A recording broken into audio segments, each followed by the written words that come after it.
L'événement de ce mercredi 2 février, c'est la guerre civile en Égypte entre pro et anti-Moubarak. Toute la journée, les deux camps se sont affrontés en se jetant des pierres.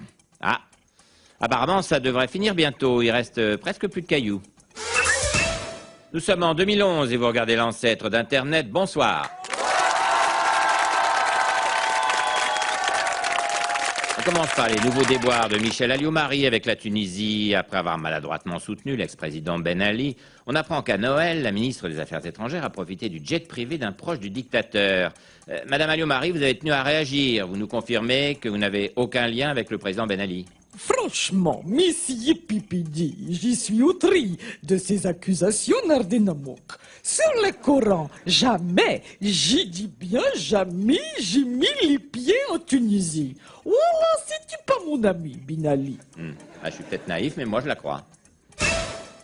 L'ami de Michel Alliot-Marie, Zine Ben Ali, s'est donc réfugié en Arabie Saoudite. Patrick, il n'y a pas que les politiques qui ont eu des relations dangereuses avec Ben Ali. Ah bon? Mais c'est génial. Et t'as des noms? Plein. J'ai une liste de tous les journalistes qui sont allés en vacances chez Ben Ali, tout frais payé. Ah, des journaux. Je peux voir? Ken Moujotte, François Dorcival.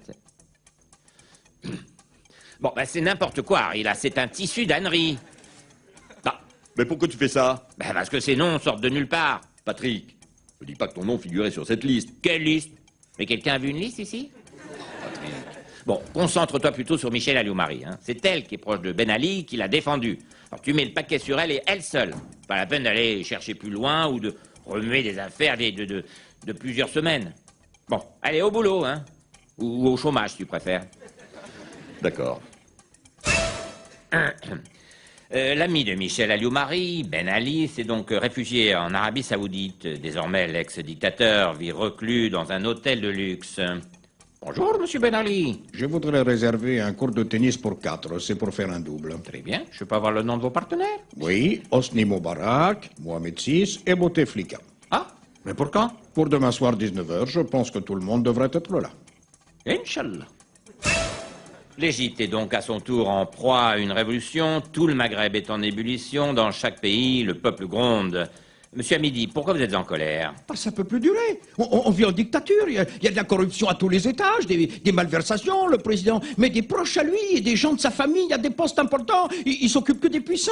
Il y en a que pour les riches. Nous, on n'a plus de boulot. On vit dans des logements insalubres et on peut même pas se soigner décemment. C'est terrible. Et vous êtes égyptien, tunisien, algérien? Ah non, moi je suis français. Moi, je parle de la France. Voilà, avant de recevoir